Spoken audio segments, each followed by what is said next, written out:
Muchas gracias, señor presidente, honorables senadores. Yo creo que el debate que tenemos hoy también es un debate sobre la realidad económica del país, sobre las implicaciones que tiene este sector para Colombia y sobre todo sobre el desgreño administrativo de este gobierno frente al sector. Es absurdo que el gobierno nacional haya tratado de llevar este debate a una confrontación innecesaria entre generadores de carga, entre la industria y los transportadores.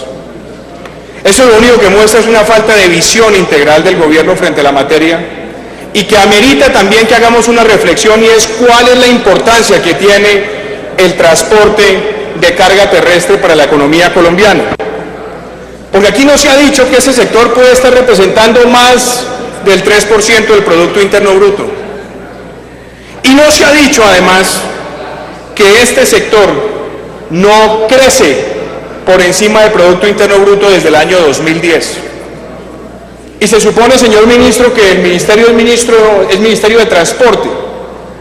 Y el sector que representa el 40% del PIB de todo el sector donde está almacenamiento, transporte y carga, viene teniendo un crecimiento mediocre y no se han tomado los correctivos de política pública frente al tema.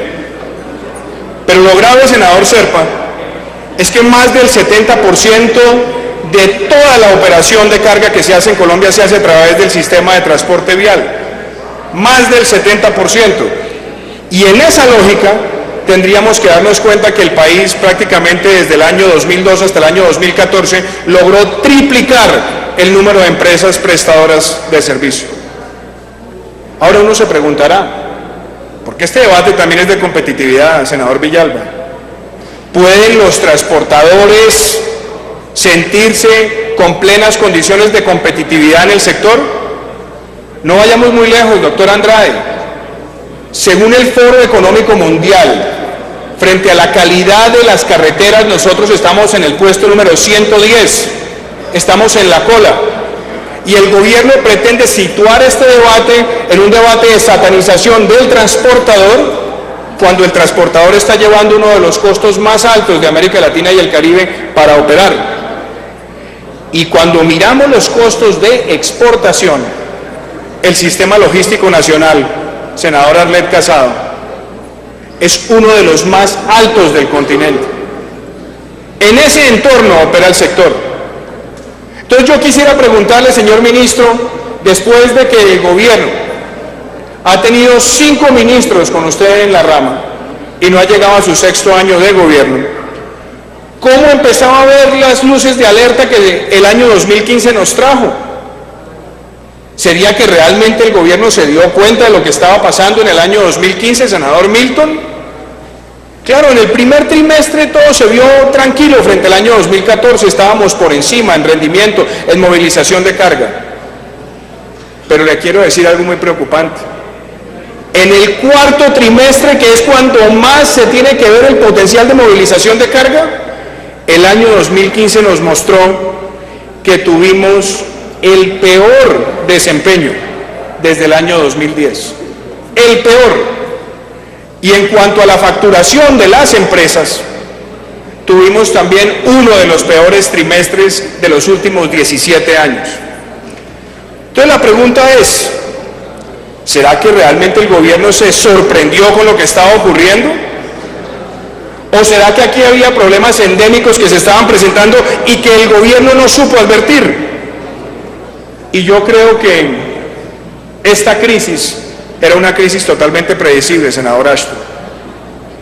En primer lugar, porque la economía colombiana empezó a decrecer con respecto a las proyecciones que tenía el gobierno para el óptimo del sector. La economía colombiana el año pasado en el filo del 3% y este año en el 2.5%, y eso incide profundamente en el transporte de carga. Casi que el PIB del sector de transporte de carga con relación al crecimiento de la economía tiene una relación muy parecida, muy similar, y ya podíamos anticipar esa desaceleración. Segundo, senador Galán, la devaluación. La devaluación no solamente incrementó dramáticamente los costos de los repuestos, y la reposición de las partes, sino que también dificultaba el costo para la adquisición de nuevos vehículos, obviamente generando un problema todavía más hondo cuando se trataba de la reposición. Pero hay otra cosa que sorprende, y es que ni siquiera el gobierno, dándose cuenta que las exportaciones del país estaban cayendo protuberantemente y que los sectores que más detonaban la movilización de carga se estaban viendo afectados, decidió atender el llamado. Y hay algo que a mí me preocupa, señor ministro. El gobierno tampoco anticipó cuáles iban a ser los efectos de la crisis petrolera frente al sector de carga. ¿Por qué? Por una sencilla razón.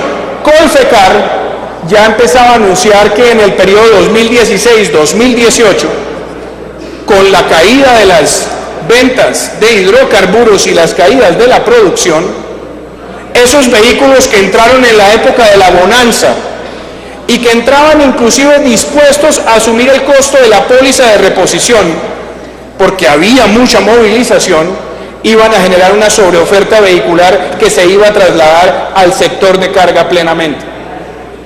Y el gobierno, una vez más, decidió hacer caso omiso.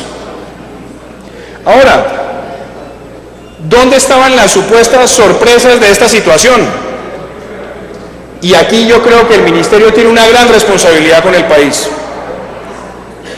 Si se podía anticipar menores exportaciones, más devaluación, más costos, y fuera de eso lo que se estaba presentando por la sustitución de transporte de lo que iba a ocurrir en el sector de hidrocarburos hacia el sector de carga plena, ¿dónde estaban los estudios de vida útil automotor que tenía que entregar a tiempo el Ministerio de Transporte? ¿Por qué eso nunca se entregó para identificar lo que estaba pasando? ¿Por qué no le informaron al país lo que estaba ocurriendo con los vencimientos de las pólizas de chatarrización, a las cuales me voy a referir más adelante? ¿Y por qué no estaba cumpliendo el gobierno con las metas de reposición? Es decir, el gobierno dejó que la sobreoferta cabalgara en sus narices mientras iba llenando el fondo de reposición sin tener ningún instrumento de política pública para atender lo que iba a ser una crisis endémica de un sector que tiene un ministerio dedicado a la vocería del mismo. La formalización, señor superintendente, ¿dónde estaban los estudios de formalización y dónde estaba la capacidad de supervisión sobre los que están emitiendo los cupos de transporte en el país? Acá me llegó una carta de un señor que se llama Germán Velázquez en estos días, y el señor empezaba a narrar algo muy preocupante. Los cupos, que además tienen que ver con la certificación legal de quien va a entrar a prestar el servicio, estaban teniendo una cartelización que no tiene la capacidad de supervisión de la superintendencia. Y resulta que están a muchos pequeños transportadores esquilmándolos, vendiéndoles cupos, y después de cierto tiempo de haber adquirido el vehículo son notificados que el cupo del vehículo que ahora seguramente querrán enajenar fue matriculado sin cupo y le están pasando una cuenta de 60 o 70 millones de pesos. Este caso es importante. Estamos hablando de un país donde hay más de 360.000 unidades de transporte automotor, y los pequeños transportadores están enfrentando, muchos de ellos, esa situación de penuria, y la superintendencia, que ha sido notificado por decenas y centenares de cartas, no ha hecho una sola actuación sobre la materia. Y los costos operativos, porque esta es otra. En la satanización al sector transportador, el gobierno entonces empezó a decir, es que ellos no quieren aceptar la realidad del mercado. No, claro que la están aceptando, porque además aceptaron el desmonte de la tabla de fletes buscando mejores incentivos de mercado. Venía un COMPES desde el año 2007, que era el 3489, que estaba diciendo transparentemente todos los costos. ¿Y saben qué ocurre acá, senador García Zucardi?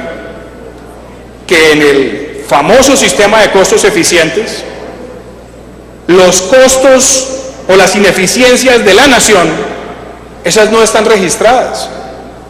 Y senador Soto, un pequeño transportador tiene que, en un país como Colombia, que aspira a llegar a la OCDE, 62 días al año donde no pueda transitar por las carreteras del país porque son feriados o temporadas vacacionales.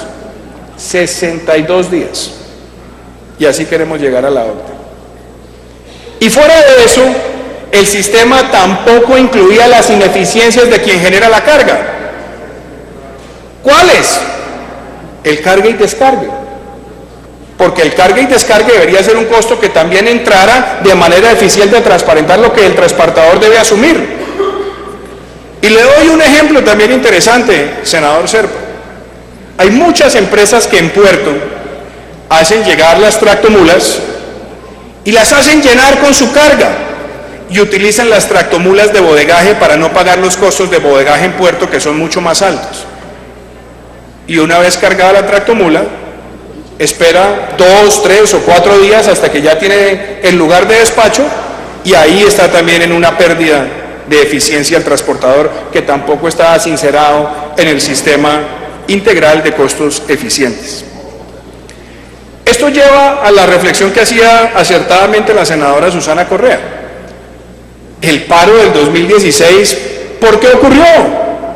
Sencillamente porque los compromisos del paro del 2015 no se cumplieron. Ni se transparentó el sistema, ni se incluyeron todos los costos, ni se mejoró la capacidad de supervisión, ni le interesa a la superintendencia cuando el generador de la carga abusa en el proceso de carga y descargue, y también no tiene los mecanismos efectivos para que el famoso sistema de costos eficientes, conocido como SICETAC, esté realmente recibiendo la información que le debe entregar el DANE en cuanto a los costos de transporte. Eso me lleva a la otra reflexión. ¿Cuánto costó este paro, señor ministro? ¿Será que podemos terminar el día de hoy sabiendo cuánto le costó al país este paro? Y claramente el gobierno ha sido un poco tímido, dice un par de billones. Pero yo no sé si en un país donde el 46% de los bienes manufacturados se transportan por el sistema automotor de carga terrestre, ¿cuántas son esas pérdidas? 27% del transporte de la agroindustria va por esta vía, entonces yo creo que los costos son de billones y billones y billones. Entonces el gobierno dirá, es que eso es culpa de los que pararon las carreteras, senador Fernández. Yo creo que ese debate no debería ser así. Por supuesto, nada justifica las vías de hecho, pero realmente un gobierno que debe ejercer la supervisión de un sector neurálgico para la cadena logística, económica, comercial y de exportación de un país, no se puede dar el lujo que se burlen después de haber suscrito acuerdos donde ha empeñado la palabra gubernamental para responder con las acciones de política pública. Y miren, es que hay cosas que a uno le sorprenden.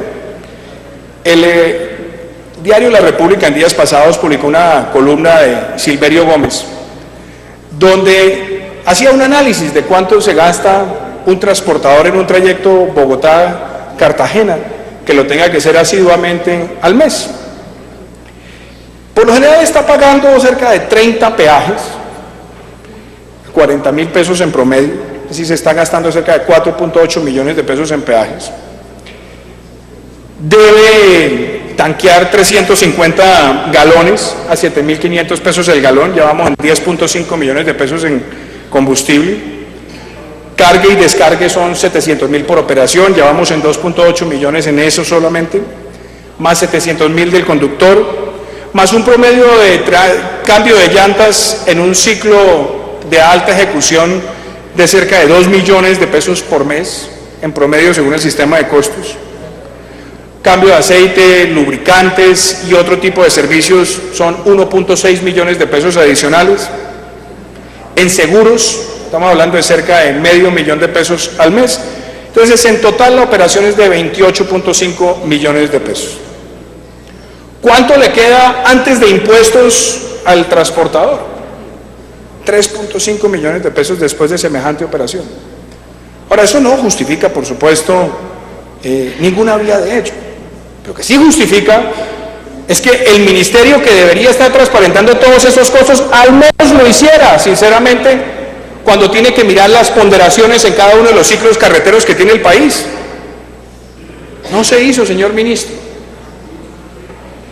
Y pensemos en algunas recomendaciones, porque este debate también tiene que servir para lo que vamos a hacer hacia el futuro.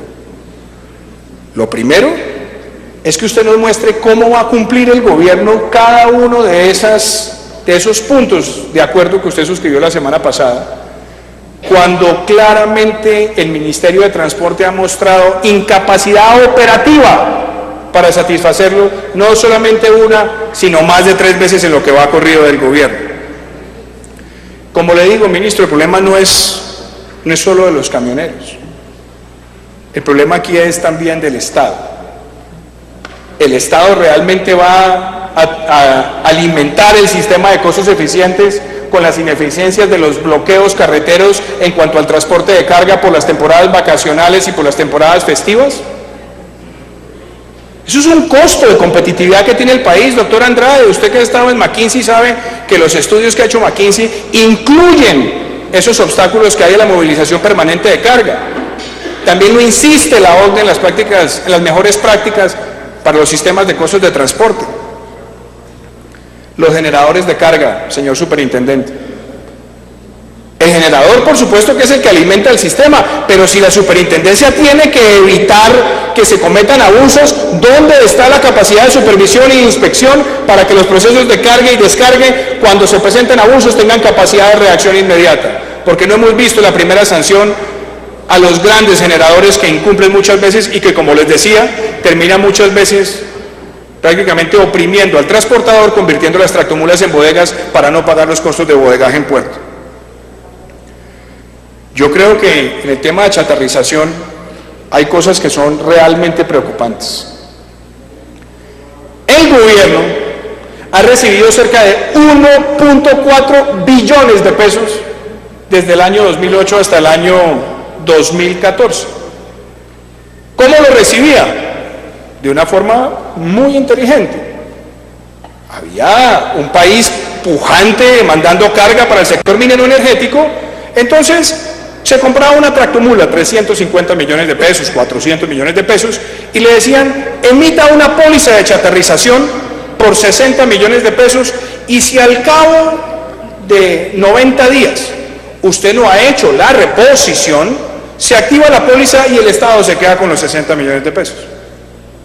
Claro, uno pensaría, qué gran incentivo para que se busque el vehículo para reponer. Resulta que como había tanta carga detonada por el sector minero energético, prácticamente el que compraba el vehículo le incluía los 60 millones de pesos adicionales y el gobierno feliz porque iba llenando sus arcas. Pero el gobierno tenía la responsabilidad, la carga de diligencia para buscar los vehículos y reponerlos. ¿Dónde están, señor ministro? ¿Cuántos vehículos buscó el gobierno con esos 1.4 billones de pesos para reponer el parque automotor? Y lo peor, senadora Vivian, como esa platica tiene asignado y ejecutado, la diferencia entre lo asignado y no ejecutado, pues se queda en el Ministerio de Hacienda. Y quisiera que usted nos contara, señor ministro, esa platica, ¿dónde está? ¿Cuánto está en la tesorería? ¿Y cada cuánto le van a girar la platica para que usted realmente pueda cumplir esas metas de reposición? Ahora, la actualización del CICETAC, como le digo, usted sí debería rápidamente entregar esos costos consolidados donde están también las ineficiencias del generador y por supuesto las del Estado. El plan de logística, porque nuevamente en este país, senador Ángel Custodio, un COMPES no se le niega a nadie.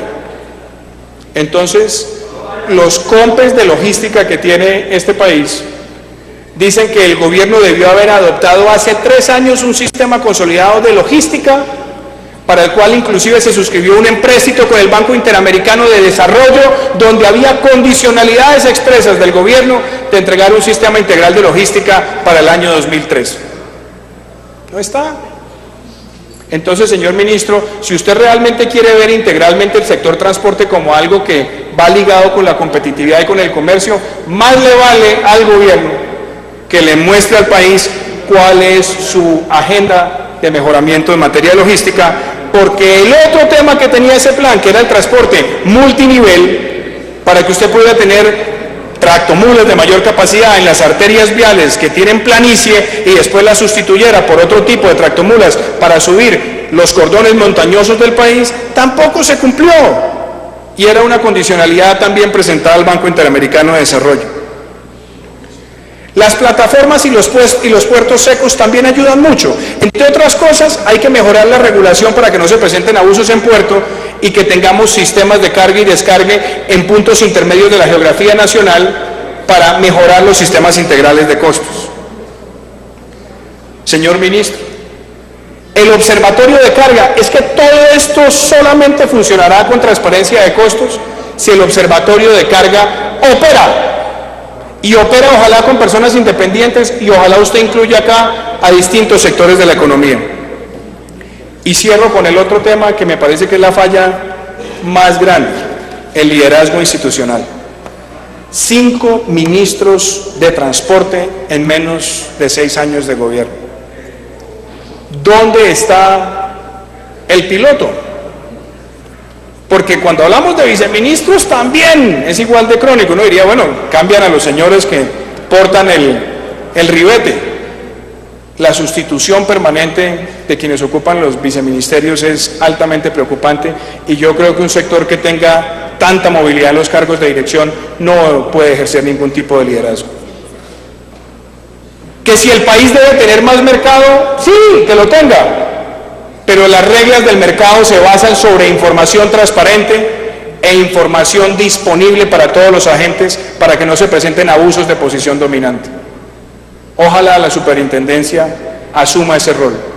Pero hasta ahora, señor ministro, haciéndole esas recomendaciones, lo único que podemos decir es que lo que le ha ocurrido al país con el paro, lo que ha ocurrido con los compromisos, lo que ha ocurrido con las reglas para un mercado donde el gobierno ha emitido toda suerte de COMPES y decretos, es el desgreño administrativo y la ausencia de liderazgo institucional, porque el gobierno está más pendiente de lo que ocurre en La Habana que de lo que ocurre en la geografía nacional. Muchas gracias, presidente. Gracias, señor.